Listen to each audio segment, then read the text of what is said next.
आज के इस वीडियो में हम सम्राट अशोक के बारे में अध्ययन करेंगे। अशोक जिसे प्रियदर्शी भी कहा जाता है, इनका टाइम पीरियड 273 से 236 ईसा पूर्व करीब रहा। कई हमें बुक्स में 232 ईसा पूर्व इसका टाइम पीरियड मिलता है। बिंदुसार की मृत्यु के पश्चात उसका सुयोग्य पुत्र अशोक विशाल मौर्य साम्राज्य की गद्दी पर बैठा। अशोक विश्व इतिहास के उन महानतम सम्राटों में अपना सर्वोपरि स्थान रखता है जिन्होंने अपने युग में अपने व्यक्तित्व की छाप लगा दी तथा भावी पीढ़ियां जिनका नाम अत्यंत श्रद्धा एवं कृतज्ञता के साथ स्मरण करती है।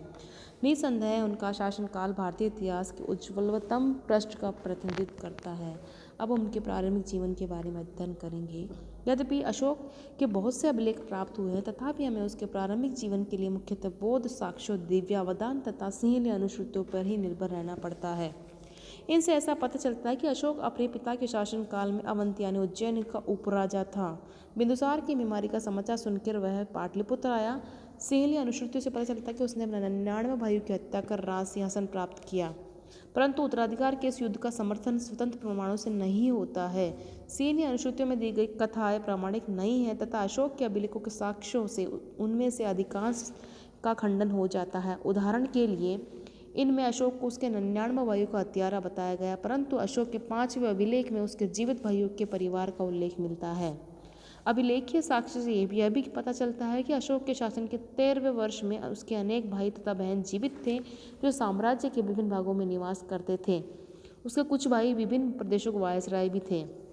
पुनः बौद्ध ग्रंथ अशोक के बौद्ध होने के पूर्व के जीवन को हिंसा, अत्याचार तथा निर्दयता से युक्त बताते हैं और उसे चंड अशोक कहते हैं, परंतु ऐसे विवरणों की सत्यता संदेहास्पद है। संभव है कि बौद्ध लेखकों ने अपने धर्म की प्रतिष्ठा बढ़ाने के लिए अशोक के प्रारंभिक जीवन के विषय में ऐसी अनगल बातें गढ़ी हों। दिव्यावदान में अशोक की माता का नाम सुबुधागी मिलता है जो चंपा के ब्राह्मण की कन्या थी। दक्षिणी परंपराओं में उसे धर्मा कहा गया है जो प्रधान रानी थी। कुछ विद्वान उसे सेल्यूकस की कन्या से उत्पन्न बताते हैं, परंतु इस विषय में हमें निश्चित कुछ भी नहीं कह सकते। सिंहलीय परंपराओं से पता चलता है कि उज्जैनी आते हुए अशोक विदिशा में रुका, जहाँ उसने एक श्रेष्ठ की पुत्री देवी के साथ विवाह कर लिया। महाबोधि वंश में उसका नाम वैदिश महादेवी मिलता है तथा उसे शाक्य जाति का बताया गया है। उसी से अशोक के पुत्र महेंद्र तथा पुत्री संघमित्रा का जन्म हुआ था और वही उसकी पहली पत्नी थी। दिव्यावदान में उसकी एक पत्नी का नाम रक्षिता मिलता है, जिसके लेख में केवल उसकी पत्नी करुवाकी का ही नाम है जो तिवर की माता थी। दिव्यावदान में उसके सुसीम तथा विगताशोक नामक 2 अन्य भाइयों का उल्लेख मिलता है। सिंहलीय परंपराओं में उन्हें सुमन तथा तिष्य कहा गया है। इसके अतिरिक्त उसके और भी भाई बन रहे होंगे। ऐसा प्रतीत होता है कि इन राजकुमारों के पारस्परिक संबंध सौहार्दपूर्ण नहीं थे। कुछ कथाओं के अनुसार बिंदुसार स्वयं अशोक को राजा न बनाकर सुसीम को राजगद्दी देना चाहता था। बौद्ध परंपराएं इस बात की पुष्टि करती है कि अशोक ने बिंदुसार की मृत्यु के बाद अमात्यों की सहायता से राजगद्दी हत्या लिया तथा उत्तराधिकार के युद्ध में अन्य सभी राजकुमारों की हत्या कर दी। उत्तरी बौद्ध परंपराओं में वह युद्ध केवल अशोक तथा उसके बड़े भाई सुसीम के बीच बताया गया है, किंतु दक्षिणी बौद्ध परंपराओं के अनुसार अशोक ने अपने 99 भाइयों की हत्या की थी। प्रथम विवरण ही तर्क संगत प्रतीत होता है। राजगद्दी प्राप्त होने के पश्चात अशोक को अपनी आंतरिक स्थिति सुदृढ़ करने में 4 वर्षों का समय लग गया। इसी कारण राज्यारोहण के 4 वर्षों यानी 269 ईसा पूर्व में अशोक का विधिवत राज्याभिषेक हुआ। उसके अभिलेखों में अभिषेक के काल की से ही राज्य गणना की गई है। अशोक 273 ईसा पूर्व के लगभग मगध के राज सिंहासन पर बैठा। उसके अभिलेखों में सर्वत्र उसे देवनाम प्रिय यानी देवनाम प्रिय दसी यानी देवताओं को प्रिय अथवा देखने में सुंदर तथा राजा आदि उपाधियों से संबोधित किया गया है। इन उपाधियों से उसकी महत्ता सूचित होती है। मास्कित तथा गुजरा के लेखों में उसका नाम अशोक मिलता है। पुराणों में उसे अशोक वर्धन कहा गया है।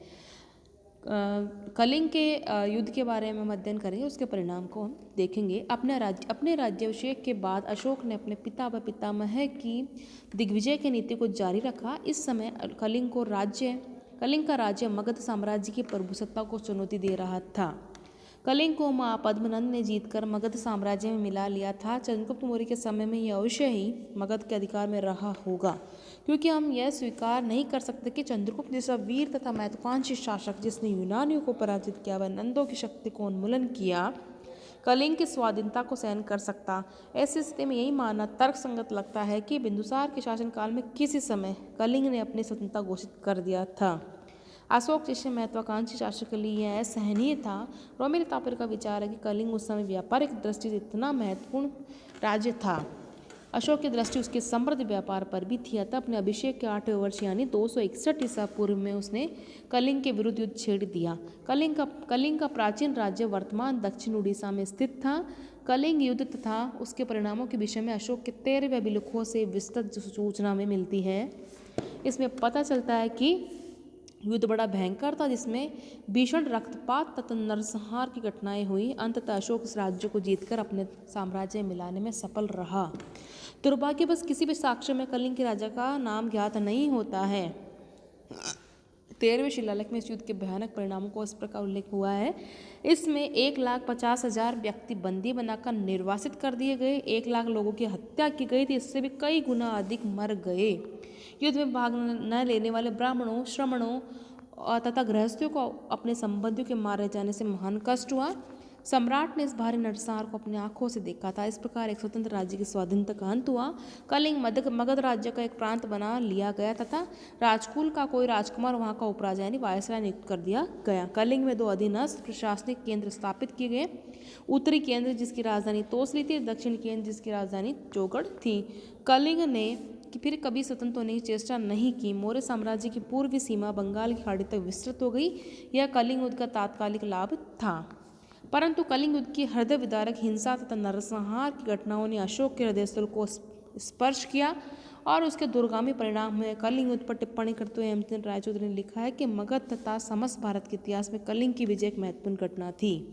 इसके बाद मौर्यों की जीतों तथा राज्य विस्तार का वह दौर समाप्त हुआ जो बिंदुसार द्वारा अंग राज्य को जीतने के बाद प्रारंभ हुआ था। इसके बाद एक नए युग का सूत्रपात हुआ। वह युग था शांति, सामाजिक प्रगति तथा धार्मिक प्रचार का। यहीं से सैन्य विजय तथा दिग्विजय का युग समाप्त हुआ तथा आध्यात्मिक विजय और धम्म विजय का युग प्रारंभ हुआ। इस प्रकार कलिंग युद्ध ने अशोक के हृदय में महान परिवर्तन उत्पन्न कर दिया। उसका हृदय मानवता के प्रति दया एवं करुणा से उद्वेलित हो गया तथा उसने युद्ध क्रियाओं को सदा के लिए बंद कर देने की प्रतिज्ञा की।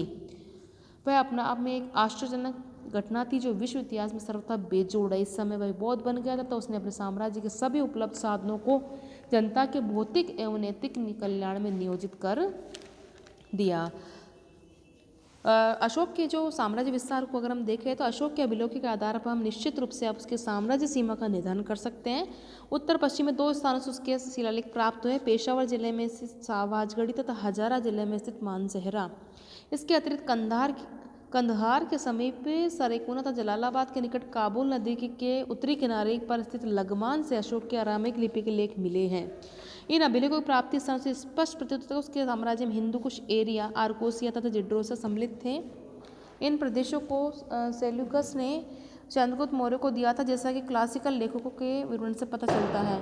चीनी यात्री हेनसांग कपिशास में अशोक के स्तूप का उल्लेख करता है। इस प्रकार स्पष्ट है कि अशोक के साम्राज्य में अफगानिस्तान का एक बड़ा भाग सम्मिलित था। उत्तर में कालसी में उसका शिलालेख मिला है और रुमिनदेई तथा निगलीवा के स्तंभ लेखों से पता चलता है कि उत्तर में हिमालय क्षेत्र का एक बड़ा भाग भी उसके साम्राज्य का अंग था। दक्षिण की ओर वर्तमान कर्नाटक राज्य के ब्रह्मगिरी, मास्की, चट्टिंग रामेश्वरम, सिद्धपुर में उसके लघु शिलालेख मिलते हैं। इनसे उसके साम्राज्य की दक्षिण सीमा कर्नाटक राज्य तक जाती है। द्वितीय शिलालेख में अशोक अपनी दक्षिणी सीमा पर स्थित चोल, पांड्य, सतीपुत्र, केरलपुत्र तथा ताम्रपर्णी के नाम बताता है। ये सभी तमिल राज्य तथा उसके साम्राज्य के बाहर थे। इस प्रकार वह अपने समय विशालतम साम्राज्यों में से एक था। अशोक की जो है अशोक के अंत के बारे में अगर हम देखें तो अशोक के जीवन के अंतिम दिनों के ज्ञान के लिए हमें एकमात्र बौद्ध ग्रंथों पर निर्भर रहना पड़ता है। दिव्यावदान में जो विवरण प्राप्त होते हैं उससे पता चलता है कि अशोक का शासनकाल जितना ही गौरवशाली था उसका अंत उतना ही दुखद रहा। हमें पता चलता है कि अशोक राजकीय कोष से बहुत अधिक धन बौद्ध संघ को देने लगा, जिसका उसके अमात्यों ने विरोध किया। एक बार जब वह कुक्कुटाराम बिहार को बड़ा उपहार देने वाला था, उसके अमात्यों ने राजकुमार संप्रति को उसके विरुद्ध भड़काया। संप्रति ने भांडागारिक को सम्राट के आज्ञा अनुसार कोई भी धनराशि संघ को न देने के आदेश दिया।